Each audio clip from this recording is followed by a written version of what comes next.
ഡാ എന്തൊക്കെയുണ്ട്? ഇതാ ഞാൻ നിനക്ക് ഇഷ്ടമുള്ള ഹൽവ കൊണ്ടുവന്നിട്ടുണ്ട്. ഇതിവിടെ വെച്ചേക്കണേ. എന്തൊക്കെയുണ്ട് വിശേഷങ്ങൾ? സുഖമാണോ നിനക്ക്? നീ ഇതിന് കരയുന്നേ? എന്താ ഇപ്പൊ പറ്റിയേ? എന്തിനാ കരയണേ? ഓ, വരുന്നവർക്കൊന്നും നിന്നെ ഇപ്പം ആവശ്യം ഉണ്ടാവില്ല. മോളുടെ വിശേഷങ്ങളായിരിക്കുമല്ലേ എല്ലാവരും ചോദിക്കുന്നത്. ഓ, എനിക്ക് തോന്നി അതായിരിക്കണം. സാരില്ല.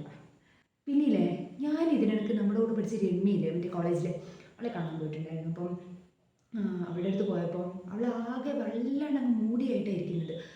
ഒന്നാമത് അവൾക്ക് സി സെക്ഷൻ ആയിരുന്നു. അതിൻ്റെ ഒരു പെയിനും സ്റ്റിച്ചൊന്നും ഉണങ്ങിയിട്ടില്ല. പിന്നെ അനസ്തേഷ്യയുടെ ഒരു തൈബും, അത് കഴിഞ്ഞിട്ടുള്ള തലവേദനയും, അങ്ങനെ ആകെ മൊത്തം അവൾ അപ്സെറ്റായിട്ടാണ് ഇരിക്കുന്നത്. അപ്പം അതിനിടയിൽ കാണാൻ വരുന്നവരൊക്കെ തന്നെ പോയിട്ട് അവളുടെ അടുത്ത് കുട്ടിയെ പറ്റി മാത്രം അന്വേഷിക്കുന്നു. അവിടെ ഒരു കാര്യങ്ങളും ആരും ചോദിക്കുന്നില്ല. അതുകൊണ്ട് തന്നെ അവൾ വല്ലാണ്ടെന്ന് പറഞ്ഞാൽ ഒരുമാതിരി ഡിസ്റ്റർബ്ഡ് ആയിട്ടായിരുന്നു ഇരിക്കുന്നത്. അപ്പോഴാണ് ഞാൻ അങ്ങോട്ട് കയറി ചെല്ലുന്നത്. പിന്നെ അവളുടെ അടുത്ത് ആ സമയത്ത് ഞാൻ ഇതൊന്നും അറിയാതെ അവളുടെ അടുത്ത് കുറേ കോളേജിലെ വിശേഷം, പണ്ട് നമ്മൾ ക്യാൻറ്റീൻ പോയ കഥകളൊക്കെ, അങ്ങനെയുള്ള കുറേ കാര്യങ്ങൾ പറഞ്ഞു. അപ്പം ഇവള് കരയാൻ തുടങ്ങി. പിന്നെ ഇവള് കരച്ചിൽ നിർത്തുന്നില്ല. ആ കണ്ണീരൊന്നും നിർത്താൻ വേണ്ടി ഞാൻ പെട്ട പാട്. അപ്പോൾ ഇതിനൊക്കെ ഇടയിൽ അവൾ എൻ്റെ അടുത്ത് ചോദിക്കുക, കുറച്ച് മുട്ടായിയോ മറ്റോ വാങ്ങി തരുമെന്ന്. അതുകൂടി കേട്ടപ്പോൾ ഞാനാകെ വല്ലാണ്ടായി. അപ്പോൾ അത് കണ്ടതുകൊണ്ട് തന്നെ ഇങ്ങോട്ട് വരുമ്പോൾ എൻ്റെ മനസ്സിലുണ്ടായിരുന്നു, നീയും ഇനി അതുപോലെ ഡിസ്റ്റർബായിട്ടാണോ ഇരിക്കുന്നത് എന്നൊക്കെ. അത് നീ വിട്, അത് പോട്ടെ, ഇതൊക്കെ ഒന്ന് ഓക്കെ ആവും, ഇട്ടേക്ക്.